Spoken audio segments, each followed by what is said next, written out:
Hey everybody, welcome back to that series of Piper's Guide. I'm Martin. And I'm Derek.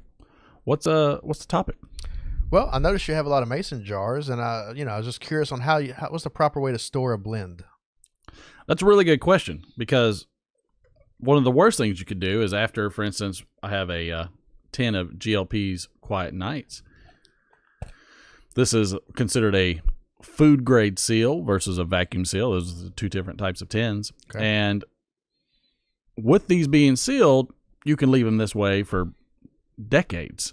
However, once you pop the top, now oxygen is introduced, and what you want to do is you want to limit that oxygen. The best way to limit that oxygen is using mason jars, ball mason jars. And for instance, this is some Samuel Gawith Squadron Leader. And what's essential about the mason jar, and there's people that have stored in, other types of containers as well, but the biggest reason you want to store in a mason jar is because you have a rubber seal around this. And what that rubber seal is going to do when you seal this up, this is going to retain the moisture and reduce the amount of air that can be introduced into this. As we know, when you take a blend and you set it out, it's going to dry out. If you leave it in an unsealed tin like this, it's going to dry out indefinitely, and at some point you're just going to be sitting there crumbling up dust, and nobody wants to have that in their pipes. But also you can age these as well in these tins.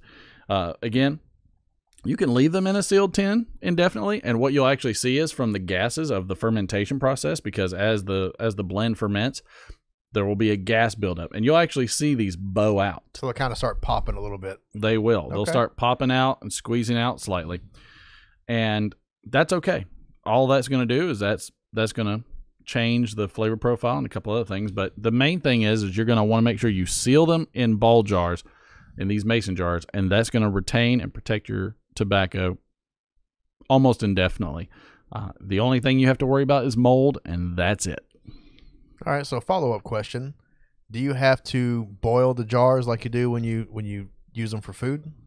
Yeah, I would always boil them. I would make sure to rinse them out with distilled water after you boil them. If you boil it, the regular tap water could introduce the ability to have these mold. So you want to rinse them out with distilled water and then dry them out, because distilled water will prevent the molding process. A lot of times you'll see cigar humidors utilize distilled water in their humidification packets or in their actual humidifiers that go in those, and that prevents mold as well.